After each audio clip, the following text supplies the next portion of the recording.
I have about, like, I wouldn't be lying when I said like 15 notebooks full of story ideas and interviews and then flip files that I keep with tons of newspaper clippings. Whenever I see a story in the newspaper that relates to kind of the way I'm thinking or stuff that interests me around the themes and ideas of the play, I think I'm constantly a student striving to one day be a master, and I'm nowhere near that right now.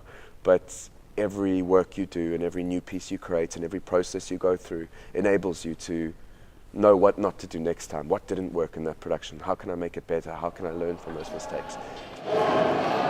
Bloodlusty Zulus overturning wagons before impaling drummer boys on butcher hooks, disemboweling soldiers. Well, it's been a long gestation period, this production. I've been growing the idea for about 6 or 7 years now.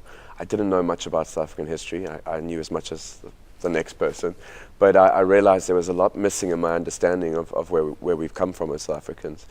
So I wanted to try, do a play that spoke about history in a very epic level, because I think it's hard to do a one-man show about these battles, or a one-woman show. You need to have the scale. You want to take people to the heart of those battles and what actually happened. Well, obviously my previous productions have been 3 or 2 people, and the crew of 2 or 3 people that I work with continually.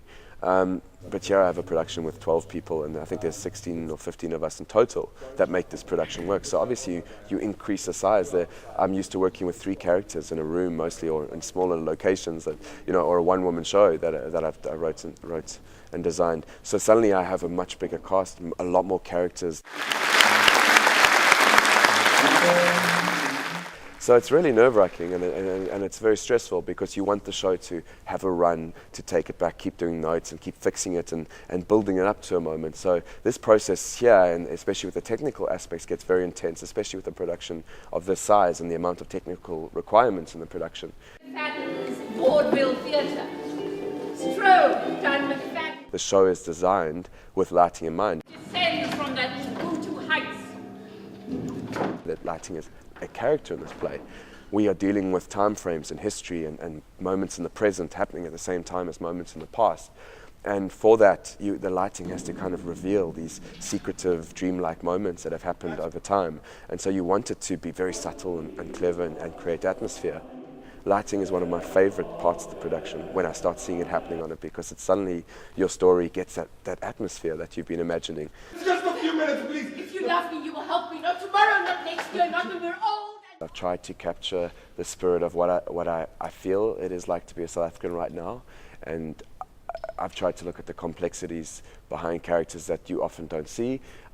Whether I've achieved that or not, I don't know, but it's been a really wonderful process, learning more about my own country and learning about its history and its people and who we are, and trying to understand what makes us who we are and what shaped us, what historic circumstances and past circumstances have brought us to this point in time. So it's been a really wonderful, rewarding journey, and I think, I'm looking forward to its future progress.